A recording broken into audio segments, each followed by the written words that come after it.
can say Merry Christmas. Merry Christmas. All right, go on. Merry All right. I told you all last week that I was going to start on Ruth, but then I found it's actually a Christmas devotional, but I kind of changed it to an everyday devotional, and it's by Julia Betancourt.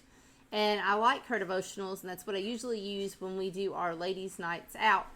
So I saw this one, and I liked it, and I think it had some really good points, and especially for the new year, a lot of people like to start over, make resolutions. Now, whether you keep them or not is a different story. So I thought this might be a good resolution for some. It really hit home to me on some things that I need to do. So it's called Homekeeping for the Holidays. And one thing that we have all learned during this coronavirus is that our home is important. We learn this because for most of us, that is where we have spent the majority of the last several months. So this devotion is going to talk about spiritual and physical homemaking tips. Number one, we have to make a plan. If you're like me, you have to make a list. If I want to get certain things done in a day and I write it down on a list, it's going to get done. Now, I can have in my mind, okay, I want to do all the colored clothes today. I'm going to get all the dishes out of the dishwasher. I'm going to get the living room picked up. I'm going to go run 3 errands. I'm going to get all this stuff done. I'm going to get Bible class prepped. And if I don't have it written down, I might get one load of laundry done. The dishes might end up in the dishwasher, not out of the dishwasher. More than likely a room is not going to get picked up, and I'm probably not going to go get my errands done unless it's just something that absolutely has to be done. But there's something about that list. If I sit down and write on a piece of paper, okay, Monday, I want to do these 6 things. I can't tell you how many times I've made that list and all 6 things get done. And I can also tell you all the times that I don't make a list and those things don't get done. So apparently I am a list person.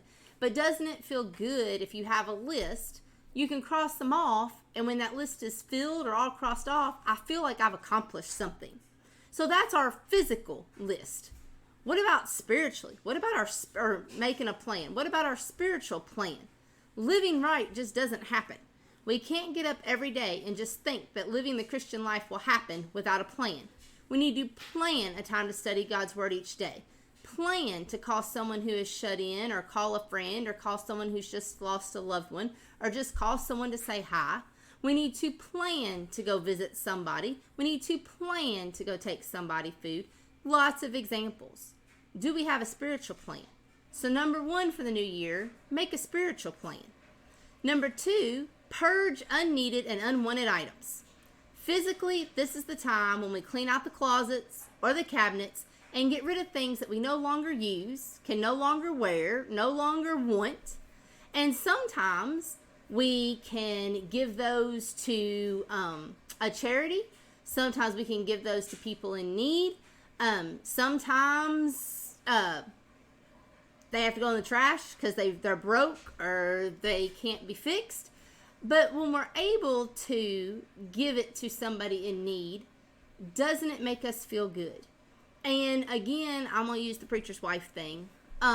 Being a preacher's wife, we have been through several instances where there's been a house fire and everything has been destroyed. And I can remember I was at a church one time, and actually we've done this about 2 or 3 times in my lifetime, and they lost everything. So we would get the can openers, besides the clothes, we get them dishes, cups, silverware, and it made me feel good. I'm helping somebody. And there's been several times where I'll be like, hey, Paula, what size clothes do you wear? I have this person who's going on a job interview and doesn't have anything. Or they, something happened in their life and they just don't have clothes right now. Is there anything you can give to them? I have more clothes, probably like you all do, than I could ever wear, ever need. And they're just sitting there taking up space in my closet. So whenever there's a need like that, it makes me feel good to do that. And I'm not being boastful, but a lot of people are like, I know a lot of people just throw their clothes away. They don't try to give them away. They don't try to find a clothes closet. And whatever you have to do to declutter, I'm not saying it's right or wrong. And I'm going to kind of put a plug in here for the Fulton Church of Christ. We didn't get to do it this year, but last year and I think the year before, y'all have done it for several years. is the big giveaway day that we do in October. The household goods, the clothing, the toys, and the people who get that you all watch come in and you see the need. Everybody comes up and tells me it made me feel so good to be a part of that. So that is something that we do physically. We purge. What about spiritually? Do we need to purge unneeded and unwanted items? We do. We need to do the same in our Christian walk. We need to do a spiritual checkup and get rid of the things in our lives that just don't work or fit as a Christian. And some of those could be sins, bad habits, unchristian attitudes. All those need to be purged because they're unneeded and unwanted items. Thirdly, we need to do a deep cleaning. Physically, this is what I call spring cleaning. This is the time where we wipe down the walls, we pull out the beds and clean behind the beds, we pull out the furniture and clean behind the furniture, we clean the baseboards, we really get in the nooks and crannies, stuff we don't do on our regular cleaning days. And it makes us feel good when those things are done. At least it does for me. When I get all those cobwebs and all that dust and all that out from behind the bed, I just feel like we have a whole new bedroom. And so I have learned to do that more than just in the spring. Now, do I do it every week? No. But I do it more often. It makes me feel good. It makes me feel clean. It makes the house look nicer. Well, what about spiritually? We also spiritually need to focus on what needs to be done.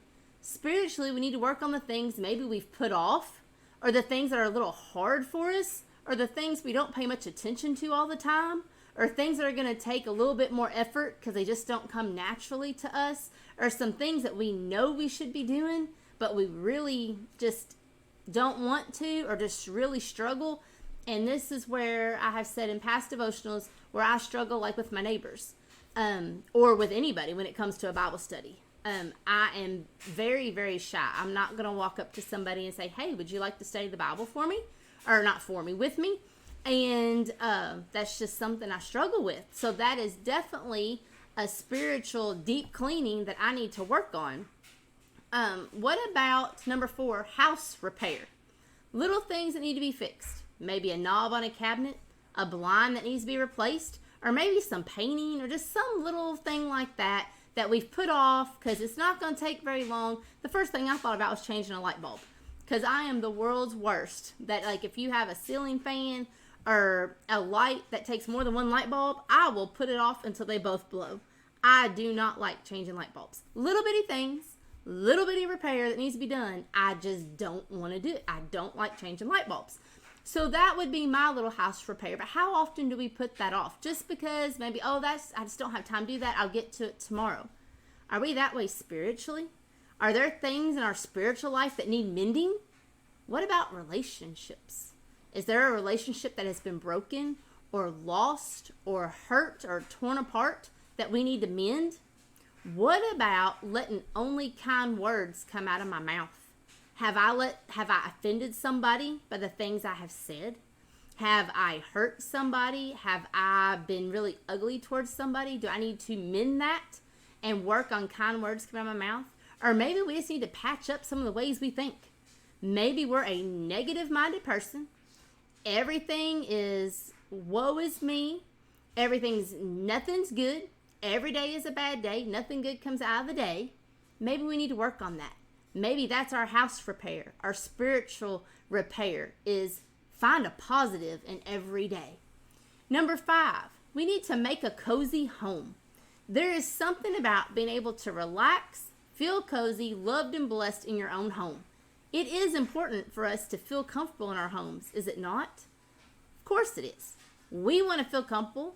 We want others to feel comfortable when they're in our house. So we do things like that. Like we said, we clean, or we put the special throw out. Christmas just ended. So most of our houses are decorated with Christmas things. With the fancy pillows or the fancy blankets or just little certain knickknacks. Things that just make your house homey. What about spiritually? How can we make our home more spiritual? We need to relax in the Lord. And we do that by giving all of our burdens to the Lord, who is the only one who can take care of them for me. He is the only one who can take my burdens. Maybe I need to work on my attitude. Maybe I should share the love of Jesus with more people. Being joyful in the Lord can bring on the coziness of the home. If we are where we need to be spiritually, then it's going to affect our whole life. It's going to affect our attitude. It's going to affect my burdens. That I may not have as many burdens if I fully trust the Lord and get right spiritually and do what I need to do. Number 6, make meal and baking plans. When you go to make a meal, you gather all the ingredients. I cannot tell you how many times where I thought I've had something and I'll tell Matt, okay, we're going to have this for dinner. And I go to make it and we get halfway through it and, oh, I don't have this. So now what am I going to make? Or we'll promise Elizabeth, oh, well, we're going to have pancakes in the morning. And I don't think to check if we have syrup. Or I don't think to check if we have pancake mix. So then what do you do? And so I have to sit down, make a plan, and say, okay, but when I sit down, I have to go day by day, probably meal by meal, because when Matt and I first got married, I made a meal plan. And I knew what we were going to have to eat Monday, Tuesday, Wednesday, Thursday, Friday. But if we missed one of those meals, guess what happened to that meat? More than likely, it went bad. Because I learned if I had something planned for Tuesday, oh, we eat it Tuesday, it's okay, we'll eat it Wednesday. Well, then what I had for Wednesday didn't get planned or didn't get eaten. So you're always a day behind, and more than likely, we just end up skipping that day. And we wasted so much meat. We let so much food expire that we just quit doing the meal plan. So now we kind of go to the store and kind of figure out what we want, but we do usually our dinner. We decide what we want that day, and we'll run to the store and get the extra things we're lacking. So that's what you do. You make a list. And especially, we just had Christmas. We just had Thanksgiving, and everybody cooked. Do you sit down and make a list? Okay, I'm going to make dressing. I'm going to make corn. I'm going to have a turkey. You make a list of everything. And then, so we have to plan for that. And another thing we do, which I know my in-laws are really good about this, but we try to think of who all is coming. And, oh, well, Paula's favorite's corn. So we have to make sure we have corn. Matt's favorite is whatever. And we'll make sure. And my mother-in-law has done a great job doing that. That's what she does. And I've learned that from her. You think of people, and you do that more like we do it now that we have kids. I think of Elizabeth and Austin's favorite. But when you have company coming over, and I realize that more and more, well, so-and-so doesn't like this, so we don't want to eat that. And you learn. But my point is, we make a plan. You have a plan. Somebody's coming over. You're going to have a plan of what you're going to fix. So why not have a spiritual plan? And this one I really didn't get where she was going with, but then when I read it, it made a lot of sense. So we're going to have a spiritual meal making and baking plan. There's always some type of cooking going on in our spiritual lives. Sometimes we boil over with anger, don't we? We just let it boil on over the top. Sometimes we bake up bitterness. We stew and stew and stew, and we just become so bitter and angry. Sometimes we grill people with our words for no reason. We've done that. We're just in a bad mood. You're in my way. I'm just going to let you have it. The one thing we need to work on is baking up love for one another. So have a spiritual plan this year. You're going to bake up love. You're going to love one another. Lastly, the thing she did, again, it's kind of touched on this 2 or 3 points, is you make a list. Physically, we make lists for everything. Gift list, grocery list, baking list, cleaning list, repair list, Christmas card list, decoration list, and the list goes on and on and on. For me, it's supplies we need for Bible class, or I'm constantly making a list of things to do today, or with Elizabeth's school, list of things I need to get done that day for school. Constant list.